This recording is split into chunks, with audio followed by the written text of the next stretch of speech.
Hello folks, Matt and Ali here. Hi.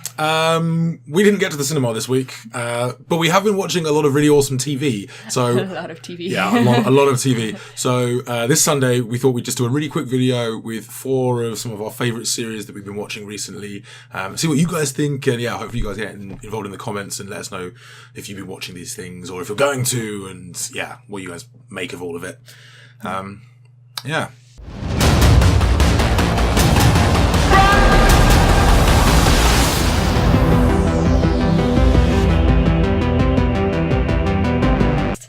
So first up, Stranger Things. Stranger Things 2. Yeah. A bit of a darker season. Good season, yeah. Yeah, good one. It's quite different in a way. Yeah, no, I think so. I mean, for me, it was darker, but it was slightly less scary because, like, I knew what sort of the premise was, and that helped me be a little bit less jumpy. Like, the first one, I was completely terrified to the point where I almost considered not watching it anymore, just because it was so scary. But this time, like, it was a really like manageable level of fear for me because it was still creepy, but it was sort of like not quite. I knew roughly what the deal was. So it's an odd one, isn't it? Because I think like season 1, so much of it was unknown. We didn't really understand or know what was going on in terms of like the upside down and the creature. Well, they didn't know as well, which exactly, But in the second one, I think you sort of were a bit more prepared. Yeah, it's like I don't know. In a way, I don't want to draw a parallel too much with like the Alien franchise, but like film 1 is almost straight horror.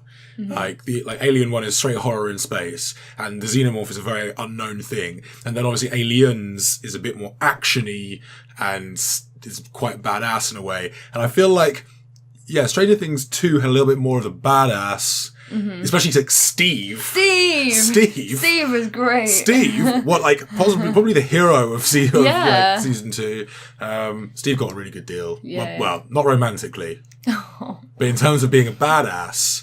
Yeah, Steve. No, he was an awesome person. And a good babysitter. Great. Best babysitter quite possibly ever. Until he got knocked out.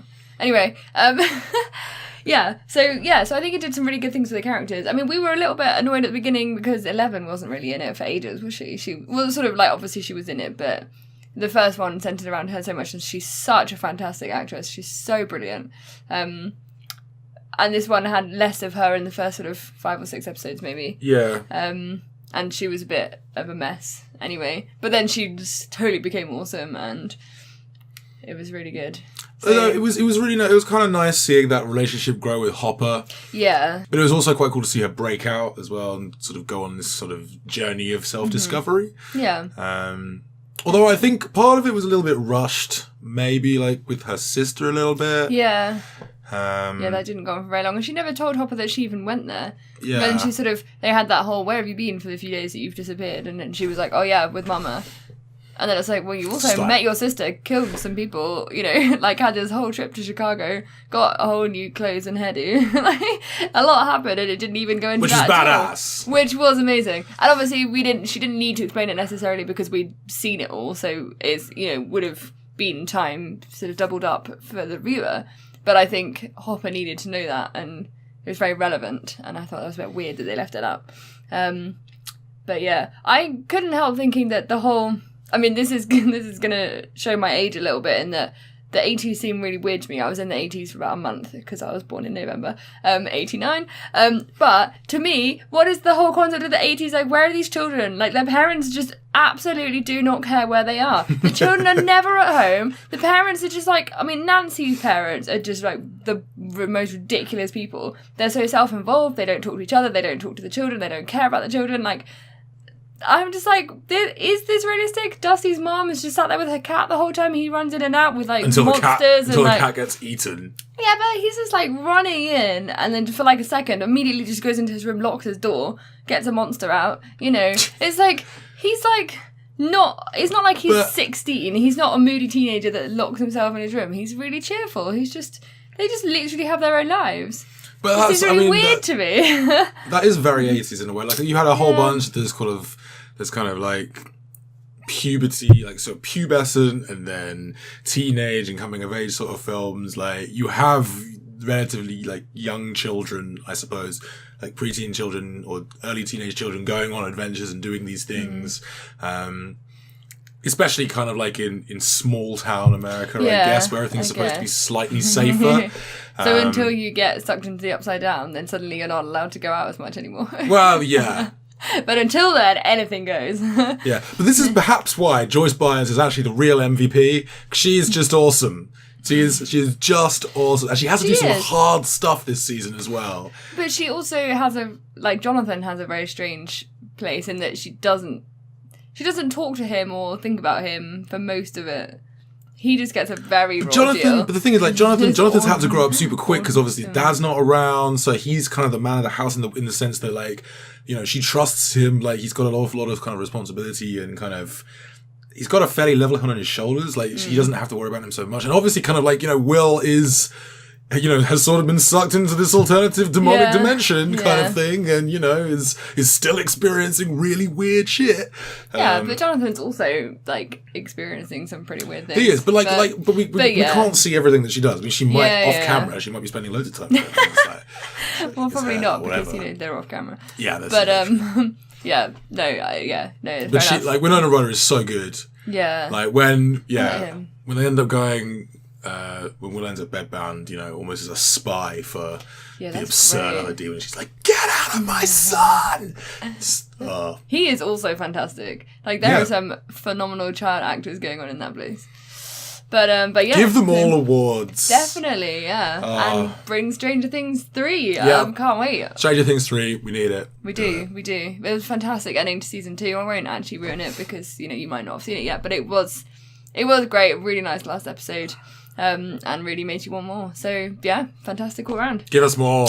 Definitely. It is not our job to commiserate with these people. It is our job to electrocute them. We can't like everything we do. We're talking to serial killers. Serial killers. New terminology. I'm trying to warn you. Your attitude is going to bite you in the ass. So young to be ruining people's lives. What did you do? You're developing a pattern of behavior that will not sustain you here. Agent Ford, if you leave, I can't help you. There's no procedural rule book for how to talk to these people. If any of this is going to work, we need to talk to more subjects. More! You want truffles?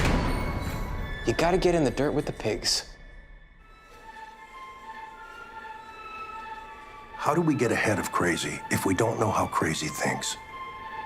So sticking with Netflix, next up, Mindhunter. Which, yeah. So we were talking about this. We were talking about this after The Snowman, because obviously there was a trailer for Mindhunter before The Snowman, and I brought up Fincher, like David Fincher, in the video for the Snowman, saying that, yeah, Thomas Alfredson hadn't really done as good a job in terms of like a taut thriller as David Fincher has in the past, and then those people told us, gotta see Mindhunter.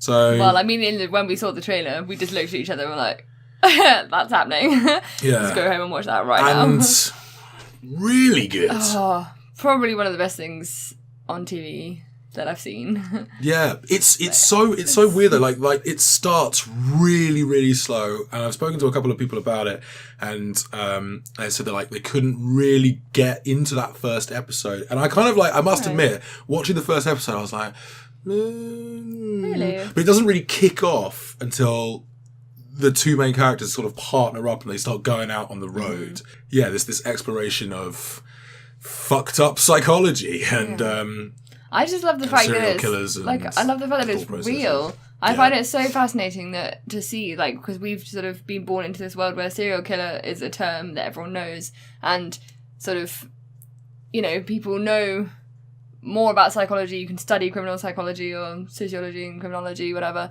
and it's sort of just a given. And to see a program that focuses on how people learned about this and how resistant the police were for so long to think about serial killers as human beings that you could learn from and help you solve future cases, whereas it was just, oh, they're monsters, we should kill them and that's the end of it. And it's just, I don't know, it was absolutely fascinating to see. I love those kind of programs that show you how things evolve that you take for granted today and how people learnt about them in the past. Like, I just find that absolutely fascinating. And it's a really, like, it's that line that they walk, like, how far is too far? Yeah, and the effect that sort of plumbing these depraved depths of humanity has on the people doing the investigation. And I think for Holden especially, like, that, yeah, it becomes quite you see his character change. He's already quite a sort of clinical character, and it becomes even more so in how that affects his relationships. And I find him he's such a tricky one to make out, because I went through phases of absolutely loving him and being like, this guy is onto something, like he's amazing, like you need to listen to him, and then absolutely hating him especially in his personal life. He's so sexist. He treats his girlfriend so badly, and I mean, that conversation, she's doing a PhD, she's incredibly intelligent, she's got her own projects on the go, she's doing her own, she's got her own life, she knows what she wants. And he wants to talk to her about his work, even when she's got an exam the next day, doesn't want to listen to her saying, I don't have time to talk to you. But then she in the end gives up, has this conversation with him, offers her opinion or advice or whatever, and then he shuts her down and is like, well, I don't want to know what you think, I don't want your opinion. And she's like, well, what, you want me to just listen to, shut up and listen to how your day was, not say anything? And he was like, yeah, you can try that for a change.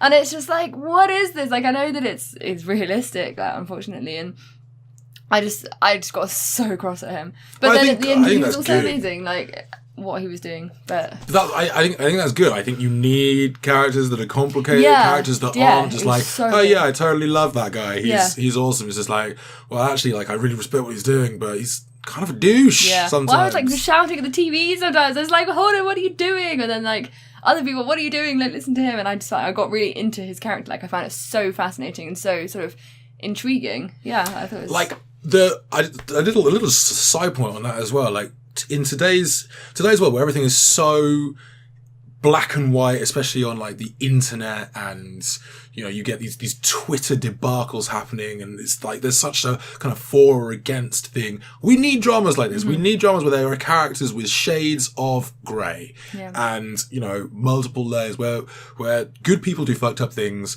and fucked up people can be helpful and potentially do good things, and where everything's not easily pigeonholed, and it isn't just black or white, it isn't just a line in the sand sort of thing, and you have to have these discussions and work things through. And one of the great things I think about how the series develops is actually like Bill's transformation. I think from being someone who's just like, this is oh god, to kind of understanding and being a little bit more open to some of the techniques that his partner's using. And it's just a really interesting series, all about kind of like, changing perceptions, I guess. Yeah. And it's very, very well done and very, very well shot. Yeah, no, it's fantastic.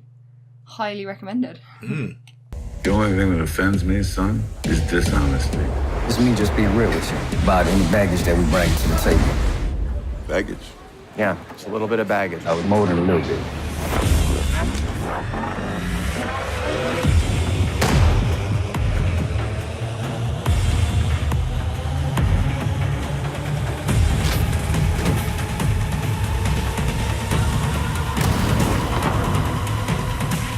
Everything different now. They gonna be coming at us hard.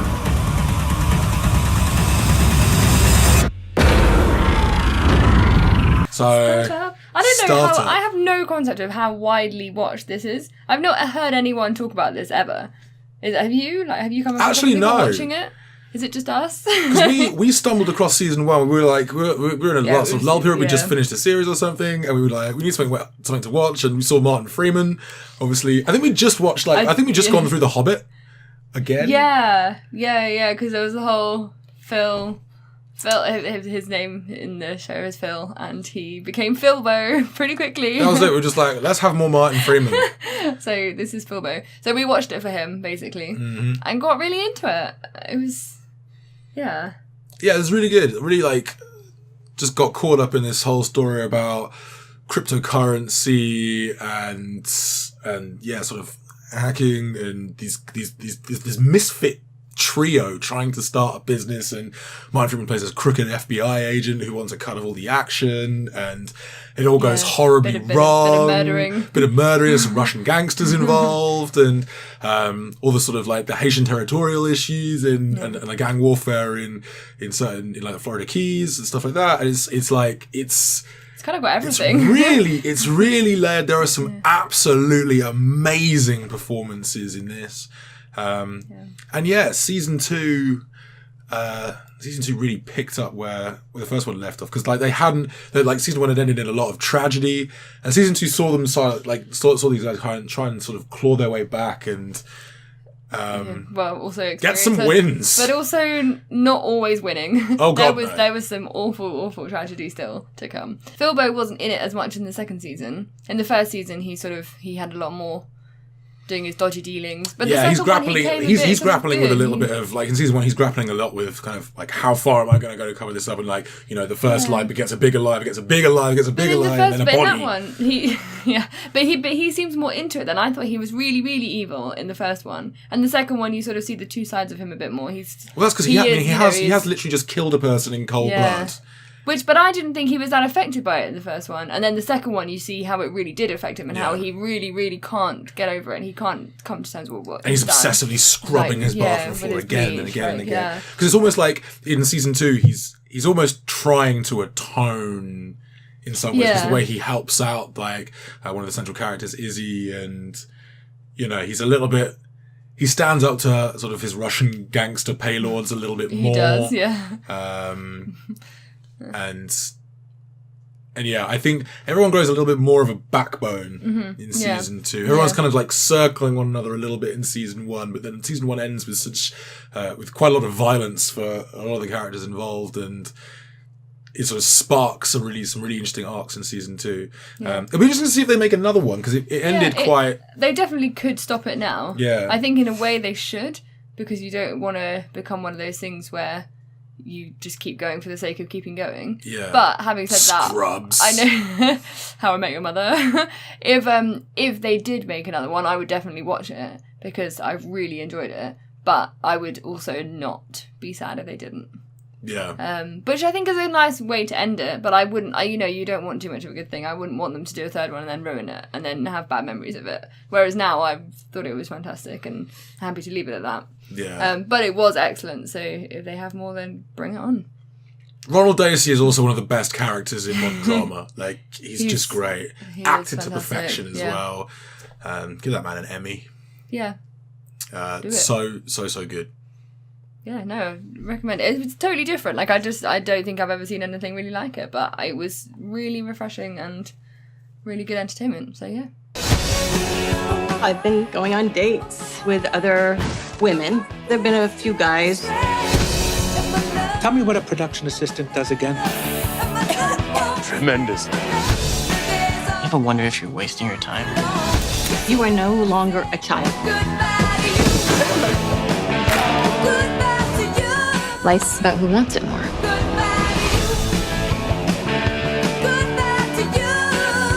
This summer's gonna be very cool! So we've had a lot of drama. So we're going to finish on a little lighter note, and I want to give a shout out to Red Oaks, which has finally come to an end. It's last season, started airing on Amazon, I think a few weeks back. And I absolutely love this show. It's so good. It's like comfort food. Again, it's we've come back to the 80s. We've kind of come full circle. It's an 80s set kind of sitcom in a way, situated mainly in seasons past at Red Oaks Country Club. And I think this is the third season. Yeah, it takes a little leap forward in terms of time.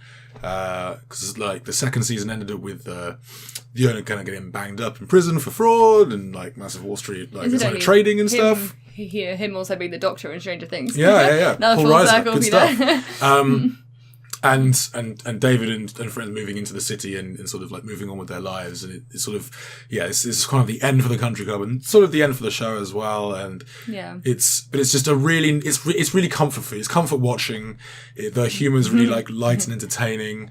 But it also has some good issues, like sort of covering divorce, moving sort of David coming to terms with his parents' divorce, the parents coming to terms with that, how they can remain friends. His mother's sexuality and exploring that in a time that wasn't necessarily as much open to that as it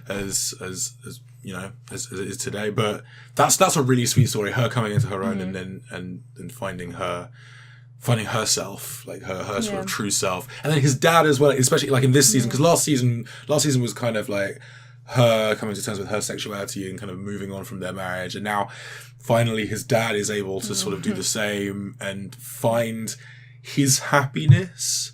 Because David, like he never wanted to follow in his father's footsteps to become an accountant, and his dad realizes that that's actually not his passion either. Yeah. And so it's a really nice season. It's really heartwarming. Yeah.